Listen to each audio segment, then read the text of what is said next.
Одан кейінгі мынау айтып тұрғаны Шыңғысханға қатысты мәселені айтып тұр ғой.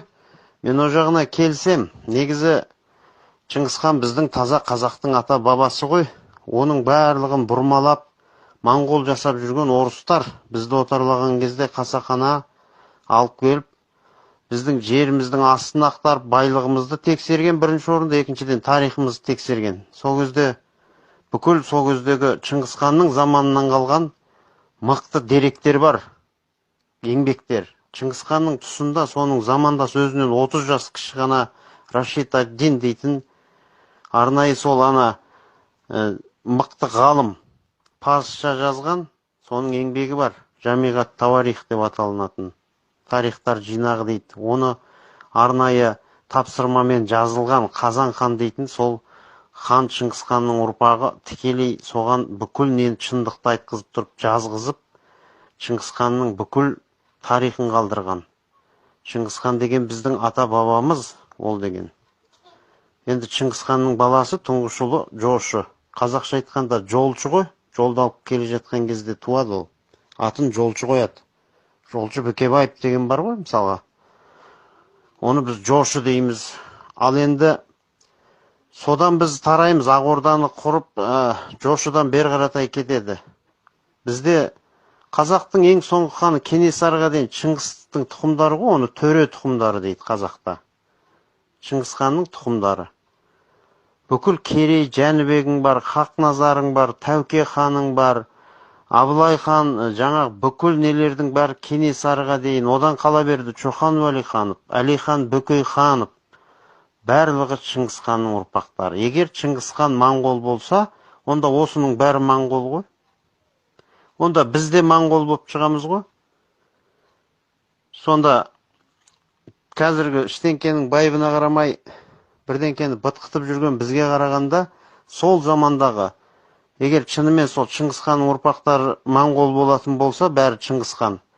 Төле Қазыбек Айтекелер ақымақ емес қой, Тәукені хан қылып қоятын. Моңғолдан хан сайлайтын сол кездегі біздің ата бабаларымыз ақымақ емес қой. Сондықтан Шыңғысхан деген таза қазақ. Бізде моғол деп аталғанбыз. Қазақ деген атаудан бұрын 1465 жылы қазақ хандығы құрылды дейді, 15 ғасырда. Сол кезден бастап атауымыз қазақ болып аталған. Оның алдында біздерді моғол деп аталғанбыз. Моңғол емес. Моғолстан, моғол деп. Бүкіл қазақтардың аты моғол болған. Оның алдында татар болған. Оның алдында қыпшақтар деп аталғанбыз біз. Жалпы ол қазір қыпшақ руы емес. Татар деген қазіргі татар ұлты емес. Ол үлкен кәдімгі бір ұлттың аты болған. Оның алдында алаш деп аталғанбыз. Оның алдында түркілер деп аталғанбыз. Міне. Сондықтан осының бәрін бұрмалап алып келеді да, ана кітапты тексеріп, бұлар қарағанда Шыңғысханның мәссаған біз отарлап, қырып жойып, жояйық деп жүрген, жабай деп, мыналарды өлтірек деп жүрген, мына халық деген Шыңғысханның тікелей ұрпағы не істейміз дейді. Бұл 1896 жыл болатын, 19 ғасырда. Өзгертіңдер дейді. Бұрмаланып, мына тарихты қайта жазу керек дейді. Сонда түп нұсқа тарихтан алады да, моғол деп жазылып тұрғанның барлығына ол кезде 19 ғасырда қазіргі моңғол деген ұлттар болған. Ол кезде пайда болған. Ал Шыңғысханның тұсында ондай моңғол деген ұлт мүлдем болмаған. Ал бұл орыстар сол 19 ғасырда бізді отарлап атқан кезде содан алаттағы өзгертіңдер дейді. Сол моғол деп тұрған жердің ортасына Н деген әріпті қосады да моңғол қылып жібереді. Қайтадан перевод жасап орысшаға аударады да жаңағы кітапты.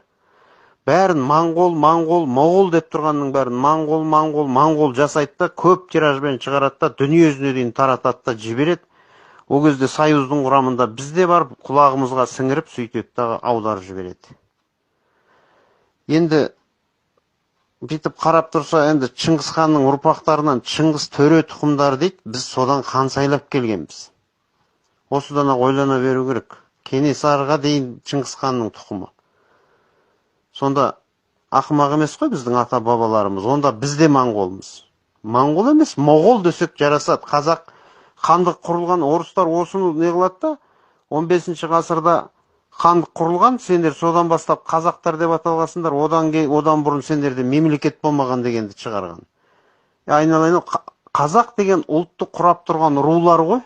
тек рулар, қазақ деген ру жоқ қой, қазақ деген ұлт. Рулар бірігіп ұлтты құраған. Ал сол рулар кезінде Моғол деген ұлтты құраған. Біздің атауымыз ол тек қана. Оның алдында татар алаш деп аталғанбыз бір кездері. Ал Шыңғысханның негізгі ордасы мына Ертіс өзені Шығыс Қазақстан жақта болған. Сол жерде мен бір деректі айтайын, құнды деректі. Сол жерде оның ордасы болған. Шыңғыстау деп аталынатын әлі күнге дейін тау бар. Шыңғысхан сол жерде таққа отырған. Қазіргі Моңғолия жеріне қатысы жоқ оның ешқандай. Оны апарып Моңғолияға апарып жүрген орыстар оның бәрін бұрмалап.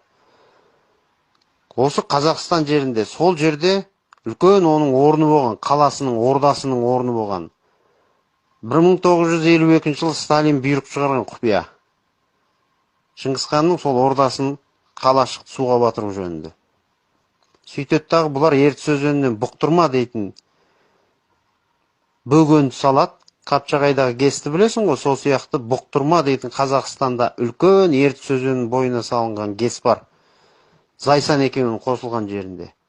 Сол гесті салатта жаңа қаланы судың астына қалдырады. Жаңа гестің астында қалған Шыңғысханның жаңағы негізгі ордасы. Ол бір. Өзі көміліп жатқан Алашахан деп жүргеніміз Шыңғысхан. Орталық Қазақстанда Ұлытау жақта Қаракеңгір өзенінің бойында Жошы ханның мазары тұр.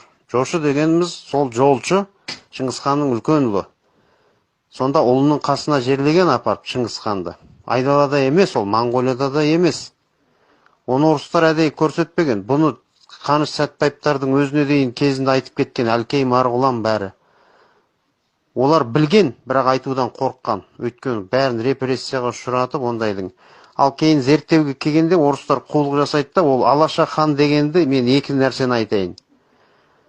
Тарихта Алашахан деген біріншіден хан жоқ. Хан бар хандарды мысалға, ол мынандай жерде кезде өмір сүрген деп өмір баяндары болады ғой, мынандай елді басқарған, биткен, мынандай саяси қызметі бар дейтін. Алашахан дегенде вообще тарих жоқ, ешқандай өмір баян жоқ, құр мазарының басында осындай жылдары ғана өмір сүрген деп қояды, болды. Алаш дегеніміз әрбірден кейін қазақ қой. Қазақтың ханы деген мағынаны білдіреді Алашахан деген. Ал сол қазақтың ханы кім? Ол Шыңғысхан сол. Сол жерге көмген, о жерде екінші мәселе. Екі адамның екі сүйегі жатыр.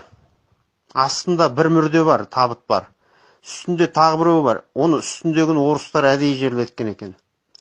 Үстіне аппаратта сол жерге ана кейін соны бірталай құпия түрде жерлеген ғой, үстіндегі ана Шыңғысханның мүрдесі ашылмас үшін.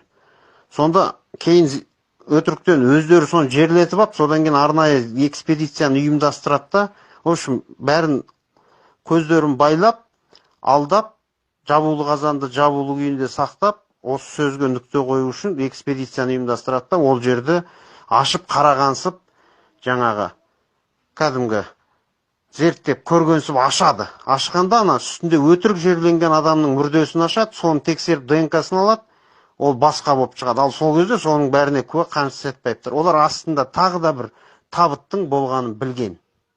Астында адам жатыр. Негізі оның Шыңғысхан өзінің ұлы Жошының қасына жерленген ғой, айдалада емес негізінде.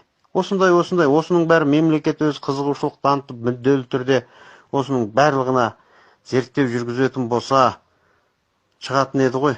Амал жоқ, осының бәрін бұрмалап ұстап отыр. Ал Шыңғысхан анық біздің ата бабамыз, ол біздің үлкен кәдімгі Шыңғыстың тұқымдарынан тараймыз кәдімгі біз дейтін.